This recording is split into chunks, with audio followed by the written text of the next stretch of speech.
The Anderson family dining room had always intimidated me. Crystal chandeliers worth more than most people's cars, artwork that required insurance policies, and a table that could seat 20 people comfortably. Tonight it seated 12. My parents, my 3 siblings with their spouses, and me.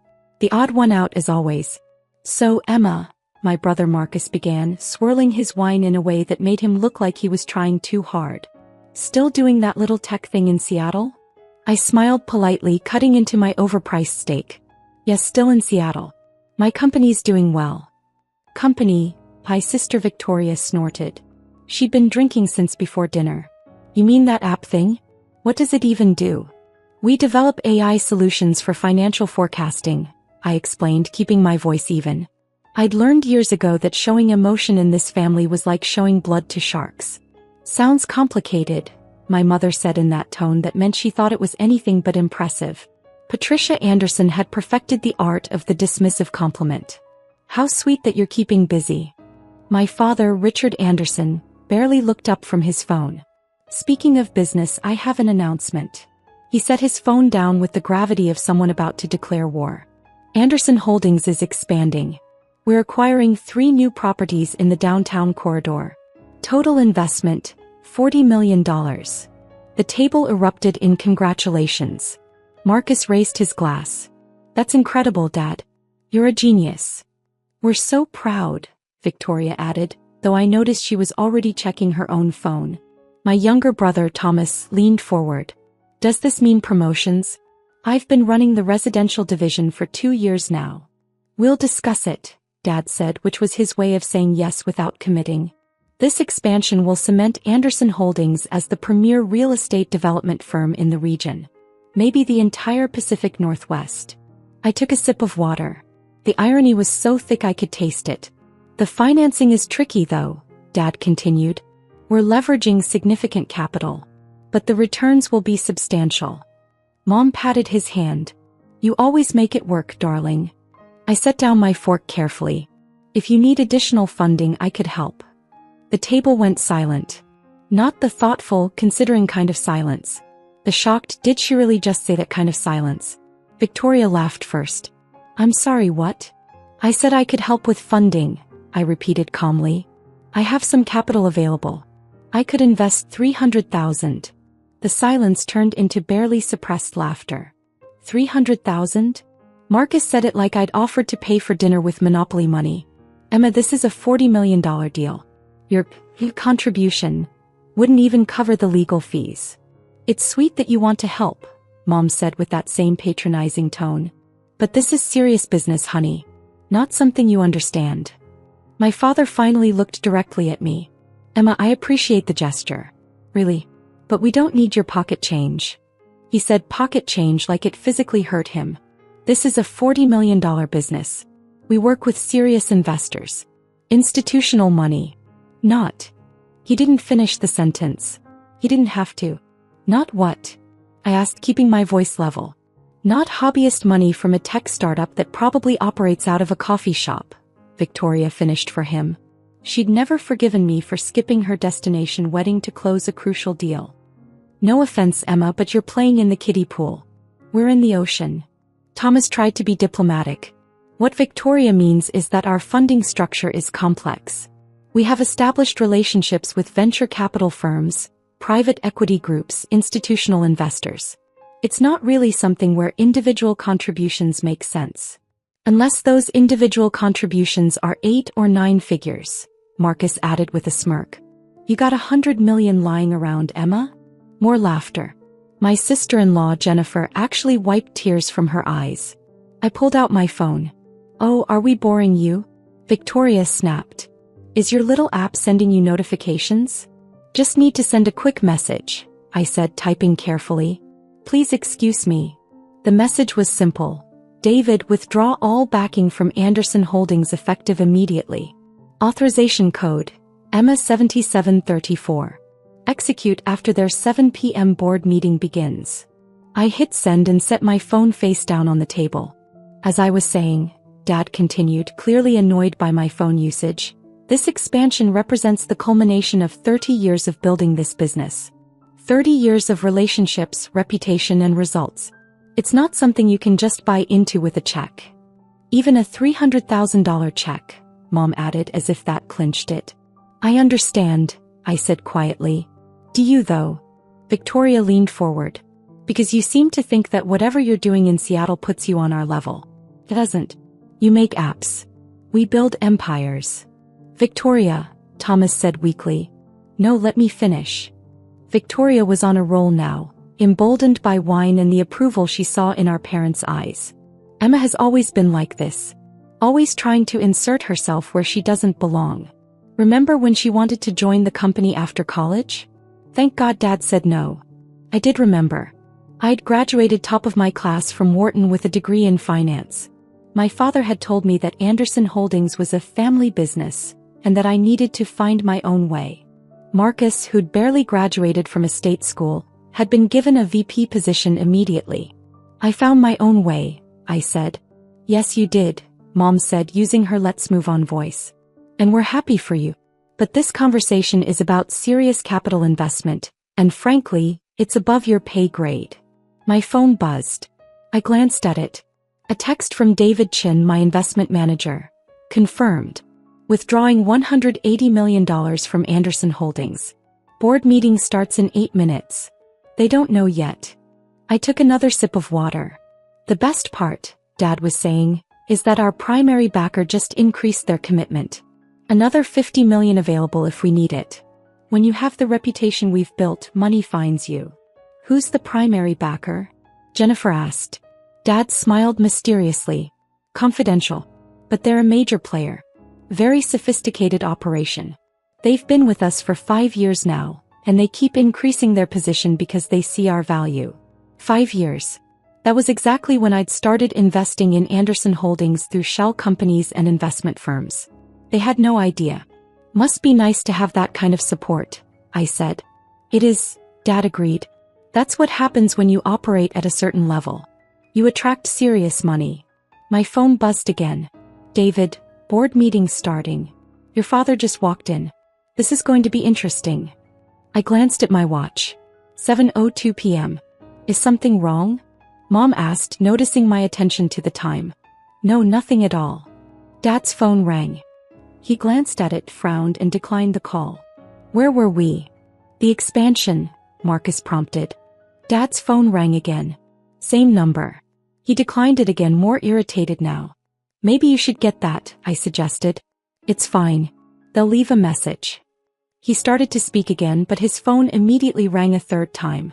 For God's sake. He answered it. This better be important, I'm at a family dinner. We all watched as his face changed. The irritation melted into confusion, then shock, then something approaching panic. What do you mean withdrawn? His voice rose. No, there must be a mistake. Check again. Silence as he listened. All of it? That's impossible. Who authorized this? More silence. His face was going red. What do you mean effective immediately? We have contracts, agreements. Marcus and Thomas exchanged worried glances. Victoria set down her wine glass. I need to call you back, Dad said, his voice tight. He hung up and immediately started dialing another number.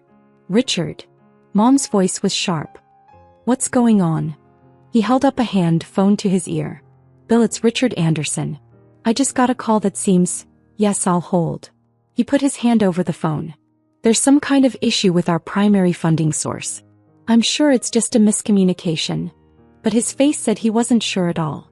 Another phone call. Then another. With each one, Dad's expression grew darker. Marcus's phone started ringing too, then Thomas's. The elegant dinner party was dissolving into chaos. I don't understand, Dad was saying to someone. We had a 5-year commitment. Yes, I understand there are clauses, but... A major capital restructuring? By who? I ate my steak. It had gone slightly cold, but it was still good. Emma, Mom said suddenly. This is serious. Your father is dealing with a crisis. I can see that, I replied. Dad hung up and stared at his phone like it had betrayed him. Our primary investor just withdrew $180 million from our operations. The table gasped. Victoria actually grabbed Marcus's arm. 180 million? Thomas's voice cracked. That's everything. That's the expansion, the current properties, the operational capital. I'm aware, Dad snapped. Then his phone rang again. It's the board. I need to take this. He stood up and walked to his study, his confident stride replaced with something uncertain. Marcus followed him. Then Thomas. Mom sat frozen, her perfect composure cracking. This can't be happening. Who would do this? Jennifer asked. Who could do this? I took another bite of steak. Aren't you concerned? Victoria demanded. This is our family business. Is it? I asked mildly. I was told quite clearly tonight that it's not my business. That I don't understand. That I'm playing in the kiddie pool. This isn't the time for petty, Victoria started, but Mom cut her off. Emma. Mom's voice was different now. Do you know something about this? I dabbed my mouth with my napkin. What would I know? I just make apps, remember? I operate out of a coffee shop. Voices rose from the study. We could hear Dad shouting, though we couldn't make out the words. My phone buzzed. David, Anderson Holdings is in full crisis mode. They're trying to find alternative funding, but everyone's calling me asking what I know. The word is spreading fast. Stock price is going to tank when this goes public tomorrow. I typed back, let me know if they figure it out. David, they won't. I buried the ownership structure under 17 layers of shell companies and investment firms.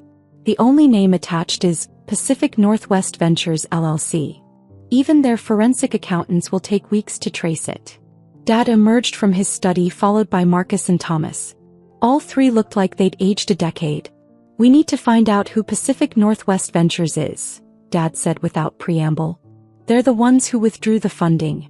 Does anyone recognize that name? Heads shook around the table. Marcus, get our lawyers on this. Thomas, call every investor contact we have. Someone must know who's behind this. Dad ran his hand through his hair, a gesture I'd never seen from him. He was always so controlled. Jennifer, you worked in venture capital before. Do you know this firm? Pacific Northwest Ventures? Jennifer pulled out her phone, typing quickly. I can't find anything. No website, no public filings, no portfolio companies listed anywhere. It's a ghost. Ghosts don't have $180 million, Victoria snapped. I cleared my throat. Actually, Pacific Northwest Ventures has considerably more than that. Everyone turned to look at me. What did you say? Dad's voice was very quiet. Pacific Northwest Ventures. It's one of the largest private investment firms in the region. They focus on real estate, technology, and strategic acquisitions. Total assets under management are approximately $800 million. I paused. Give or take. How do you know this? Marcus demanded. I read, I said simply. It's a fairly well-known firm in investment circles. I've never heard of it, Dad said. That's because they're private and very selective about their public profile. I took a sip of water. They prefer to work through intermediaries and subsidiary companies. Very sophisticated operation. The way I said sophisticated made Victoria's eyes narrow. If you know so much about them, Thomas said slowly, do you know why they'd pull funding from us? I couldn't possibly speculate, I replied. I'm sure they have their reasons. Major capital restructuring decisions like that don't happen randomly. Dad's phone rang again. He looked at it and his face went white. It's Lawrence Hendricks. The Lawrence Hendricks? Mom's voice was faint. From Hendricks Capital? Dad answered, putting it on speaker. Lawrence, thank you for calling back so quickly. Richard. The voice that came through the speaker was measured and professional. I heard about your situation. I'm calling as a courtesy to let you know that Hendricks Capital won't be able to provide bridge financing at this time. But Lawrence, we've worked together for 15 years. And I value that relationship. Which is why I'm being direct with you. Whatever happened with Pacific Northwest Ventures has created significant risk concerns. Until you resolve your relationship with them, no serious investment firm is going to touch Anderson Holdings. Our relationship? We don't have a relationship with them beyond standard investment terms. This is clearly some kind of hostile action. Is it? Lawrence's voice was sharp. Richard, Pacific Northwest Ventures doesn't do hostile anything. They're one of the most respected private investment operations in 3 states. If they pulled funding, there was a reason. And until I know what that reason is, I have to protect my investors. Silence around the table. You could hear the chandelier crystals tinkling in the ventilation draft. You're saying Pacific Northwest Ventures has that much influence? Dad's voice was strained. Richard, they could buy out Hendricks Capital tomorrow if they wanted to. They have connections at every major bank, every venture capital firm, every private equity group on the West Coast. Crossing them is career suicide. Pause. What did you do? I didn't do anything. Then you better figure out what happened, because as of right now your company is untouchable. The line went dead. Dad stood there holding his phone like it was a live grenade. This is insane, Victoria said. One firm can't have that much power. Marcus's phone buzzed. Then Thomas's. They both looked at their screens and went pale. What? Mom demanded. It's spreading, Marcus said weakly. I just got 3 emails from investor contacts. They're all asking what happened with Pacific Northwest Ventures. They're all saying they need to reassess their position with us. Same here, Thomas added. One of them said, and I quote, I didn't know you had PNV backing. Why would you jeopardize that relationship? I checked my own phone. David had sent me a message with a simple emoji. Smiling face with sunglasses. Dad slowly sat down. Someone find out everything about Pacific Northwest Ventures. Everything. Who runs it, what they invest in, who their other portfolio companies are. There has to be a way to fix this. I can help with that, I said. Everyone looked at me again. You can. Dad's voice had something in it I'd never heard before. Hope maybe. Or desperation. I know quite a bit about Pacific Northwest Ventures, I confirmed. I've followed their operations for years. Studied their investment patterns, their decision-making processes, their portfolio management strategies. Why would you study them? Victoria asked suspiciously. Because they're brilliant, I said simply. They started 5 years ago with seed capital of about $50 million. Through strategic investments and careful portfolio management, they've grown to over $800 million in assets. They focus on undervalued properties, emerging technology companies, and strategic real estate acquisitions. Their return rate is 43% annually. I had everyone's complete attention now. They've invested in 27 different companies and properties across Washington, Oregon, and Northern California, I continued. Real estate development, tech startups, manufacturing facilities, commercial properties. Their portfolio includes the Riverside Complex downtown, the Morrison Building, and approximately 30% of the startup companies in the Seattle metro area. How do you know all this? Mom asked. Research, I said. It's what I do. Financial analysis, market research, investment pattern recognition. It's kind of my thing. Dad leaned forward. Do you know how to contact them? I might be able to facilitate an introduction, I said carefully. But I should warn you, they're very selective about who they work with. They have certain standards. Standards. Marcus bristled. Anderson Holdings is a $40 million company with a 30-year track record. Was a $40 million company, I corrected gently. Without that $180 million in backing, your actual operational value is closer to $15 million. And most of that is leveraged. The silence was deafening. How do you know our operational numbers? Dad's voice was dangerous now. Public filings, property records, market analysis, I replied. It's not secret information. Anyone who knows where to look can find it. Thomas was typing frantically on his laptop. She's right. Without the PNV backing, we're in serious trouble. The expansion deal requires proof of capital by next week. If we can't show it, we lose the down payment. That's $8 million. We'll find other investors, Dad said, but he didn't sound confident. In a week. Victoria's voice was climbing. After word gets out that Pacific Northwest Ventures dropped us? Lawrence was right, we're toxic now. My phone rang. I glanced at it. Excuse me, I need to take this. It's my investment manager. I stood and walked to the window, turning my back to the table but speaking loud enough for them to hear. Hi, David. Yes, I saw the news. No, I don't think they've figured it out yet. What? Another withdrawal? Which property? Oh, the Morrison Building. Yes, that makes sense. That's entirely controlled by PNV, isn't it? They're trying to trace the ownership? Tell legal to make it as complicated as possible. Of course. Yes, I'll be back in Seattle tomorrow. We can meet then. I hung up and turned back to the table. Everyone was staring at me. Sorry about that, I said, returning to my seat. Where were we? Who was that? Dad asked. My investment manager. David Chen. He handles my portfolio. Your portfolio, Marcus repeated slowly. Yes. I do have investments, you know. Just because I run a tech company doesn't mean I don't diversify. I smiled. It's investment 101. Never put all your eggs in one basket. Dad's phone buzzed. He looked at it and his face changed again. It's a text from Bill at the bank. He says someone from Pacific Northwest Ventures legal team just contacted him asking about our account status and creditworthiness. That's unusual, I commented. Investment firms don't usually make direct contact with banks after a withdrawal. Unless what? Mom demanded. Unless they're considering additional action. Maybe they're not just withdrawing funding. Maybe they're positioning for something else. Like what? Thomas asked. I shrugged. Takeover? A buyout? Hard to say without knowing their strategy. Victoria's eyes were sharp on me now. Too sharp. You know a lot about how they operate. I told you I've studied them. Nobody studies an investment firm that carefully unless they have a reason, Victoria pressed. What's your reason, Emma? I met her gaze calmly. Professional curiosity. They're good at what they do. I like learning from the best. Dad's phone rang again. He answered without checking the caller. Yes. What? You can't be serious. No, I understand, but... Fine. Thank you for letting me know. He hung up and looked at Mom.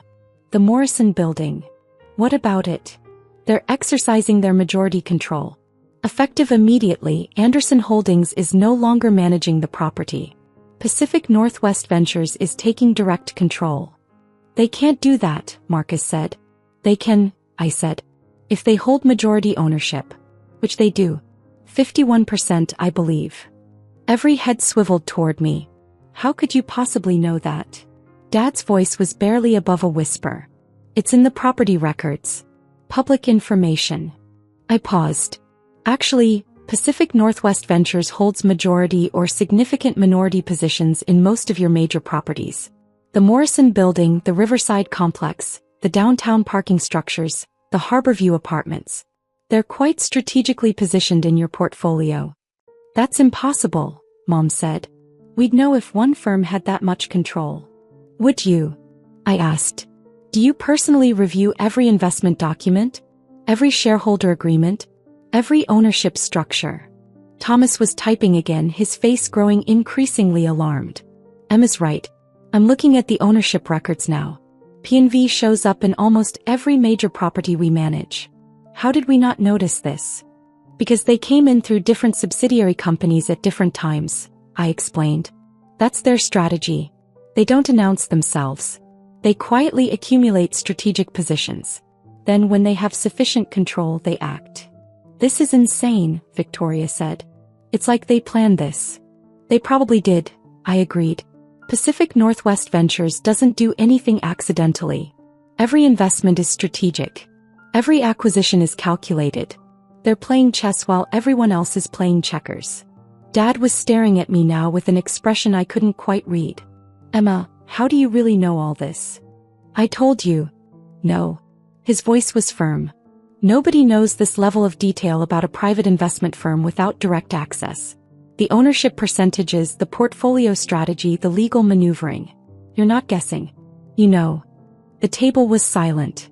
Outside I could hear a car drive by. Inside, the chandelier crystals tinkled. I took a breath. You want to know about Pacific Northwest Ventures? Yes. All right. I pulled out my phone and opened my email. I forwarded a message to Dad's email address. Check your phone. He did. His face went from confusion to shock to something I'd never seen before. Understanding maybe. Or horror. What is it? Mom grabbed his phone. She looked at the screen. Her hand went to her mouth. Marcus leaned over to look. His eyes went wide. No. No way. The email was simple. It was from David Chen, my investment manager. The subject line read, Pacific Northwest Ventures LLC Ownership Structure and Portfolio Summary. The body of the email listed everything. Every property, every investment, every strategic acquisition. The Morrison Building. The Riverside Complex. The Harbor View Apartments. 15 other properties and 7 tech companies. At the bottom in bold, primary shareholder and CO, Emma Anderson. Total assets under management, $847 million. You, Dad whispered.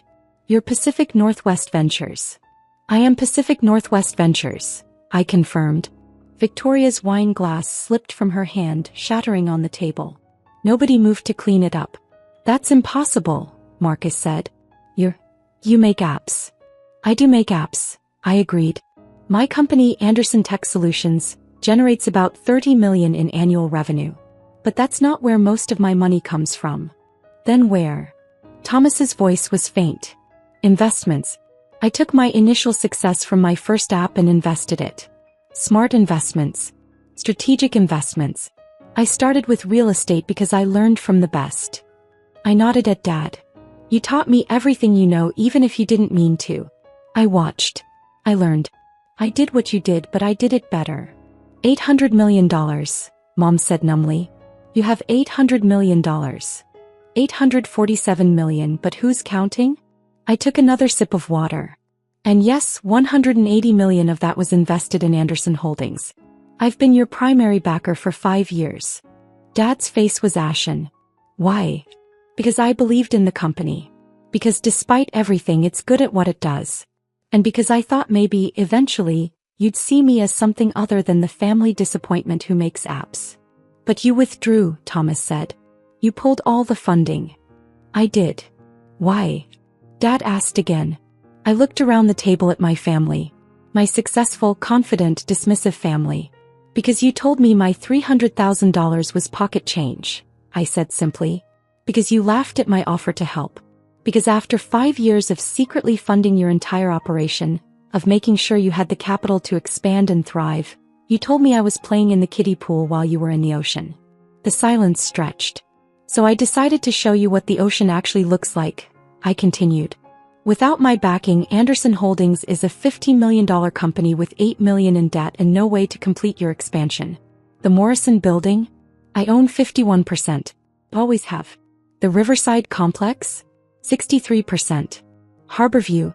47%. Every major property you manage, I have controlling or significant interest. Why did you hide it? Mom asked. Because I wanted to see if you'd ever treat me like I belonged. If you'd ever see me as capable, as intelligent, as worthy of respect. I smiled sadly. You didn't.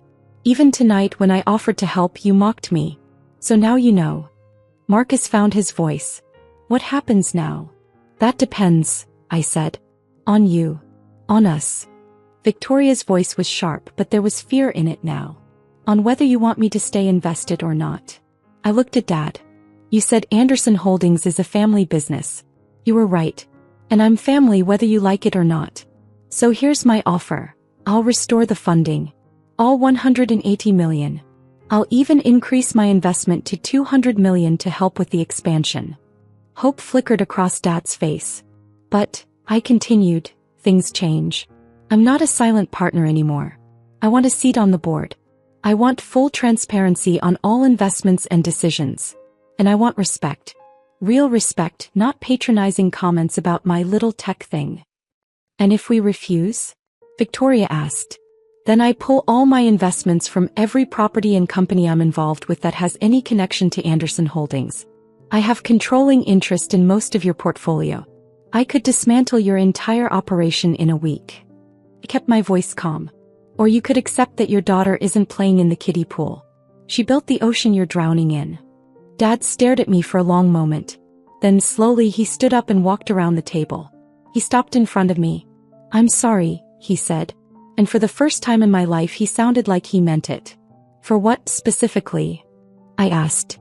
For underestimating you. For dismissing you. For not seeing. He trailed off. For not seeing any of it. Mom stood too. Emma, we had no idea.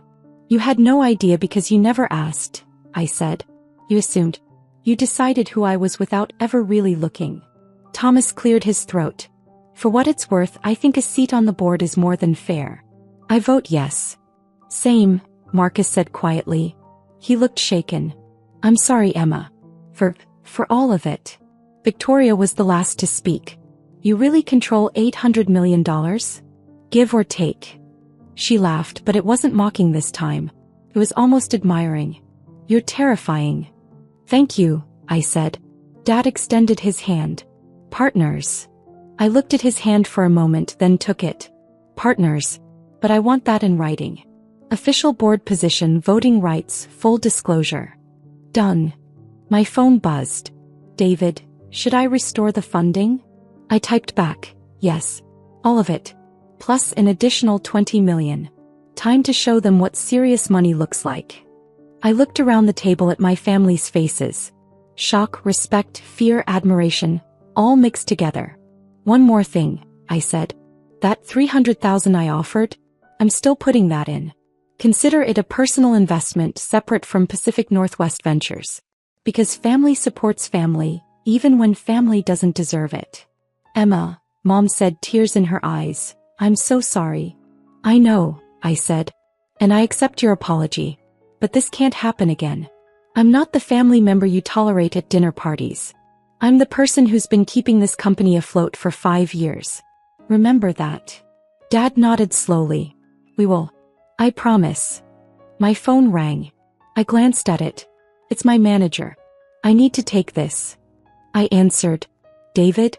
Yes, authorize the funding restoration. All properties full capital reinstatement. No, increase it to $200 million total. Yes, I'm sure. Also, prepare the paperwork for my board position at Anderson Holdings. Everything official. Perfect.